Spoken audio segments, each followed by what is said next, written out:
Shit. Alright then guys, and welcome to another Friday night tool review. Coming up.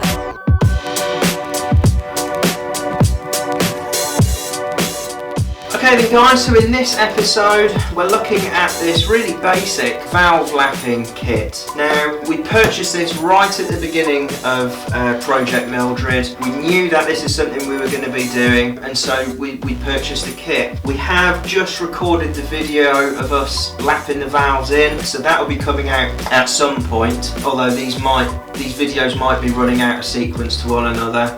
We purchased this from Amazon, as we do with most of our other stuff, free delivery. It was £8.94 for this kit, so it's not going to break the bank. And there's also a couple of ways of doing it. It comes with two grinding pastes, one a coarse, one a fine, and if anyone has ever lapped the valves before, you use a minimal amount. A kit like this, if you're planning on doing this full time, it's going to last you quite a while. If you're doing it just one-off builds, I mean, that's a purchase for life. I will never, you could hand this down through to your grandchildren, it will never run out. So it comes with the two pastes, and it also comes with the hand lapping tool, and they're two different suction cups. For the A-series engine, they both worked great. For the intake valve, the small one was perfect, and for the exhaust valve, this one was a perfect size. Now, when we came to lapping the valves, we'd watched a few videos on YouTube at how to do it, and we decided that the old method wasn't for us, and so we did cheat a bit. Now, I've seen conflicting things on YouTube and forums about this, saying, you know, you're a barbarian if you attach your valve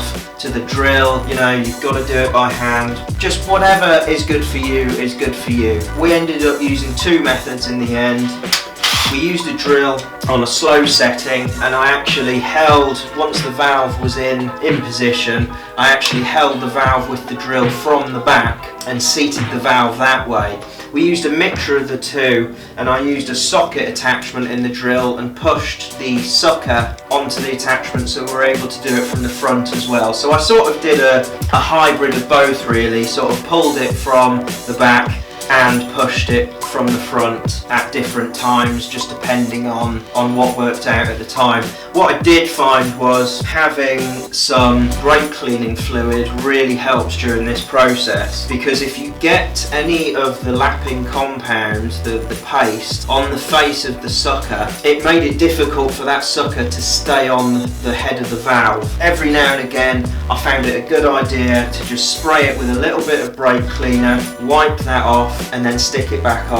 And what that did is it just took any sort of grease off the sucker, which was stopping it from gripping the valve. So that's a good tip there. Make sure you've got some solvent with you so you can continuously clean the head of the valve, the suckers, so that you keep a good grip on there. Now, there's not much else to say really. It's a really simple kit. It's going to last you forever and really cheap. So again, I will leave a link in the description to this product. Again, it's an affiliate link, so we receive a very small kickback if you purchase anything through Amazon through that link. Thanks a lot guys, we hope you like the Friday night tool reviews. If you did like it, think about clicking the thumbs up, leaving a comment and subscribing. If you want to help the channel out, we'll also leave a link in the description to our Patreon channel. We've got early release, live streams, free gift giveaways and exclusive content. We've been Project Mildred. See you next time.